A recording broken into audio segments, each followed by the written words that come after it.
Olá, meu nome é Darlene, eu sou cirurgia dentista, eu sou especialista em periodontia e eu tenho mestrado em clínica odontológica.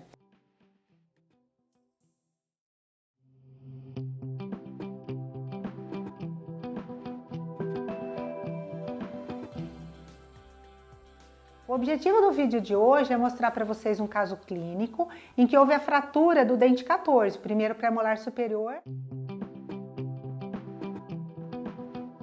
O mês de junho, o mês de julho, são meses bastante conhecidos pelas festas juninas, que depois se estendem para as festas julinas também. E nessa época, a gente gosta muito de comer aquela comida típica, pipoca, gosta de comer um pé de moleque, gosta de comer aqueles doces típicos, paçoquinhas. E eu estava de férias e a paciente me telefonou, dizendo que imaginava que o dente dela havia soltado e que ela precisava de um atendimento. Então eu agendei, fui até o consultório. Chegando lá, ela me contou que tinha comido pé de moleque. Mas quando radiografamos a paciente e também fazendo a análise clínica, nós percebemos que havia uma fratura radicular e, consequentemente, a perda da coroa.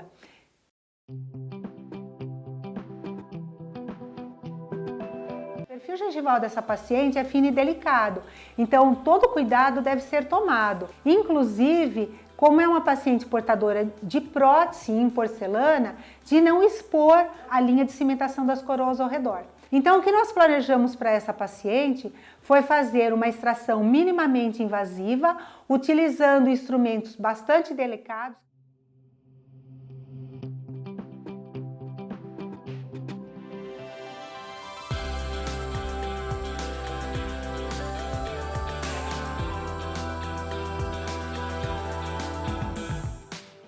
Então, o planejamento para esse caso foi fazer a extração do remanescente radicular, fazer a instalação de um implante no mesmo tempo cirúrgico, colocar uma barreira Boni Hill com o objetivo de regenerar os tecidos ao redor para que não houvesse uma perda nem de tecido gengival e nem de tecido ósseo, e também colocar um implante para recuperar a estética da paciente no mesmo tempo clínico. Nós iniciamos o procedimento com uma incisão intrasulcular, tentando preservar tanto a gengiva quanto a papila interdental. Foi feito um retalho em envelope, utilizando uma lâmina de bisturi 15 e um cabo de bisturi Bard Parker. O tipo de incisão intrasulcular com preservação da gengiva e sem incisões relaxantes nas laterais. Usamos um descolador de periósteo para rebater o tecido, a fim de melhorar a visibilidade e com bastante cuidado para não causar danos ao tecido gengival. O retalho permitiu a identificação e a limpeza completa do defeito ósseo existente. O retalho tipo envelope é um retalho que ele permite o mínimo de cicatriz possível na mucosa oral. E esse é o nosso objetivo nesse tipo de procedimento, não deixar cicatrizes no paciente. Nessa foto, nós podemos observar como a gente utiliza o periótomo. O objetivo do periótomo é promover o rompimento do ligamento periodontal e assim fazer com que facilmente a raiz fraturada possa ser removida do alvéolo. Após esse procedimento, quando a gente sente que a raiz se soltou, eu utilizei um fórceps, no caso 151, apenas para puxar a raiz que já estava totalmente solta do alvéolo, fazendo com que essa extração fosse nada traumática, preservando todo o tecido ósseo possível remanescente ao redor daquele fragmento radicular.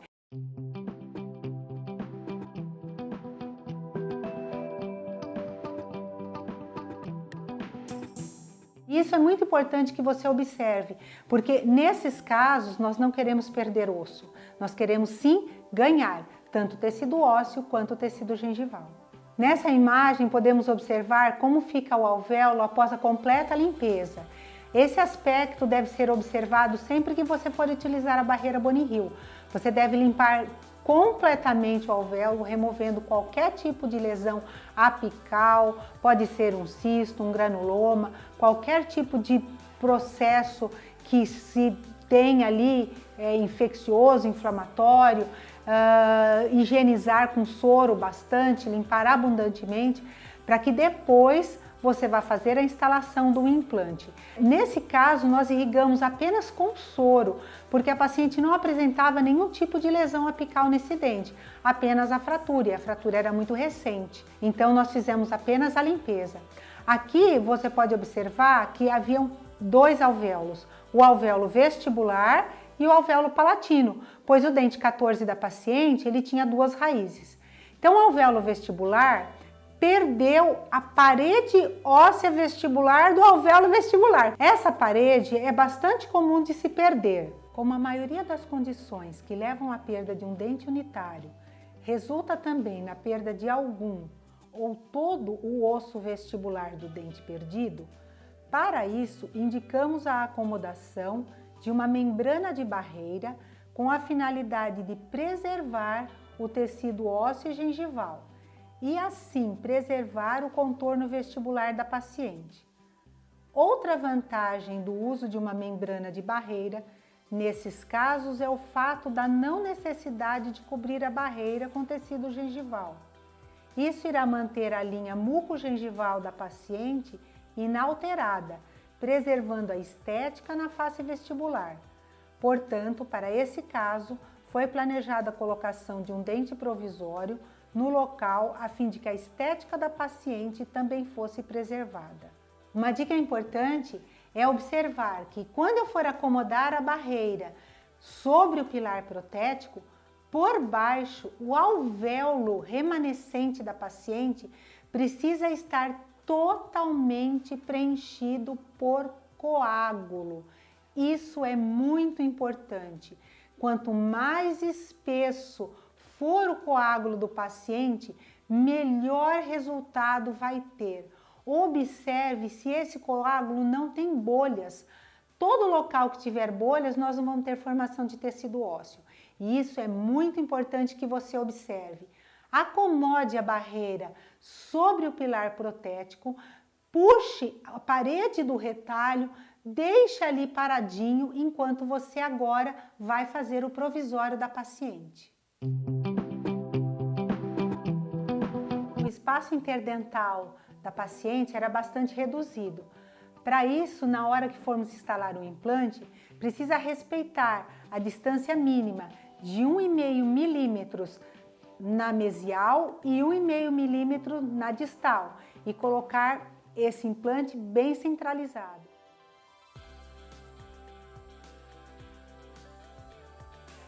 Esse implante nós optamos em utilizar o alvéolo palatino da paciente.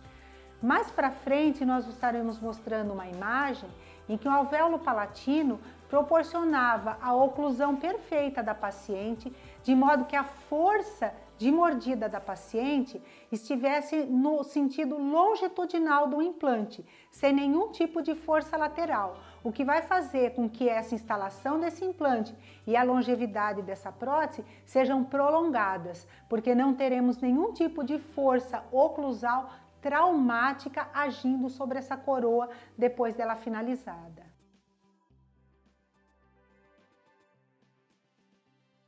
Idealmente, a quantidade de largura óssea ela deve ser 2 milímetros maior do que o implante, respeitando 1 milímetro de espessura mínima na palatina e 1 milímetro de espessura mínima na vestibular, e 2 milímetros abaixo da junção semente-esmalte.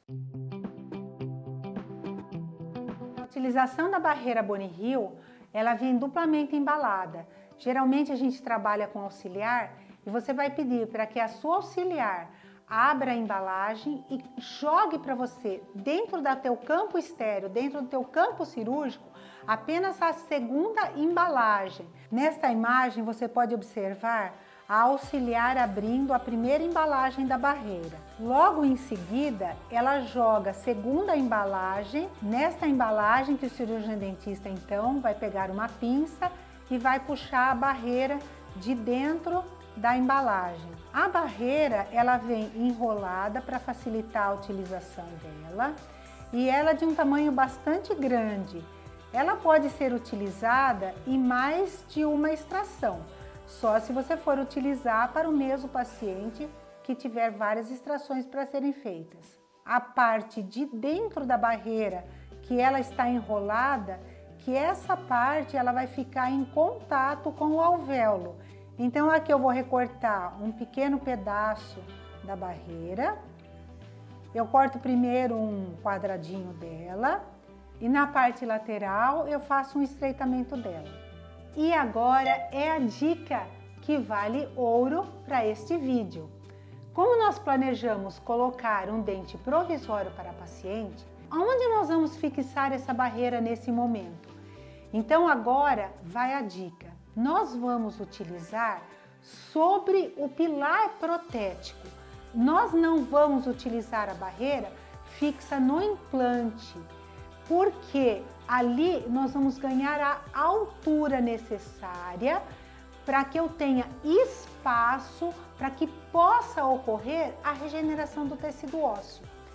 Para isso, nós utilizamos aquele perfurador de endodontia, o perfurador de Ainsworth, que você pode observar também nessa imagem. E vamos fazer uma perfuração bem no centro da barreira e depois nós podemos ampliar essa perfuração e fazer com que ela se acomode por cima do pilar, como você vai poder observar nessa imagem.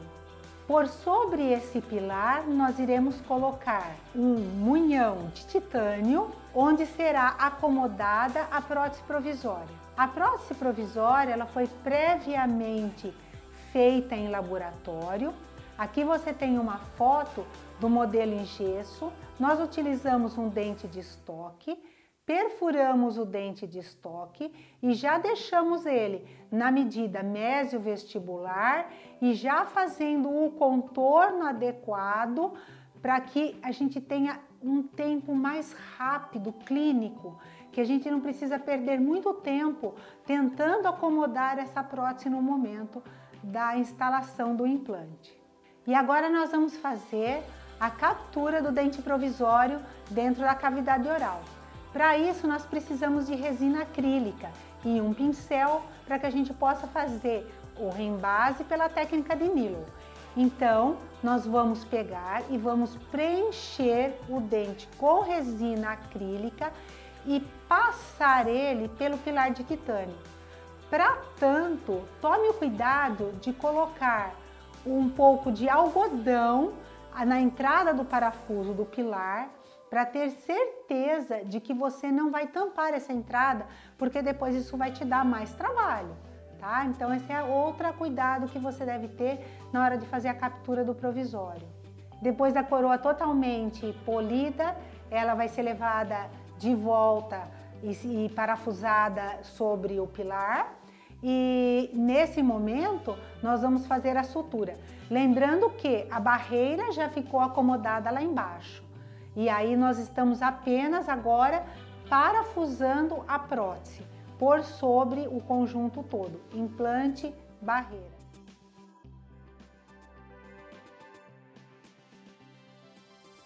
A sutura eu começo fazendo pelo retalho vestibular. Eu coloco a agulha na parte interna do retalho vestibular e venho puxando ela de dentro para fora. Eu gosto de fazer as suturas interrompidas. Então eu jogo a agulha para a palatina, faço o mesmo procedimento por dentro do retalho. E onde eu gosto de dar o meu nozinho é sempre na face vestibular, porque assim vai incomodar menos o paciente. Outra dica importante que eu quero dar para vocês, com relação ao retalho, a gente não colocar a agulha muito na ponta do retalho. Por quê? Porque eu quero deixar essa barreira acomodada nesse local durante 10 dias antes dela ser removida. E se a gente faz uma sutura muito na ponta do retalho, pode ser que a barreira comece a se soltar e o paciente sinta algum incômodo. Então, você tem que antecipar um pouco a remoção da barreira, o que nunca é bom. Então, a dica que eu dou é que você faça a sutura um pouco mais para baixo e com isso você garanta esses 10 dias tranquilamente para você poder remover essa barreira.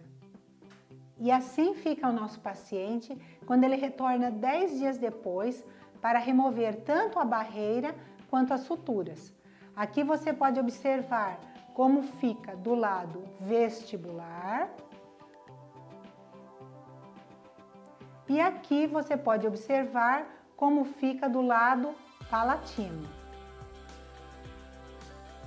Primeiramente, nós removemos as suturas, que aqui foi utilizado um fio de seda. Depois, com o auxílio de uma tesoura, nós vamos fazer um corte na barreira e ela será facilmente removida. Não existe necessidade de anestesia para esse procedimento.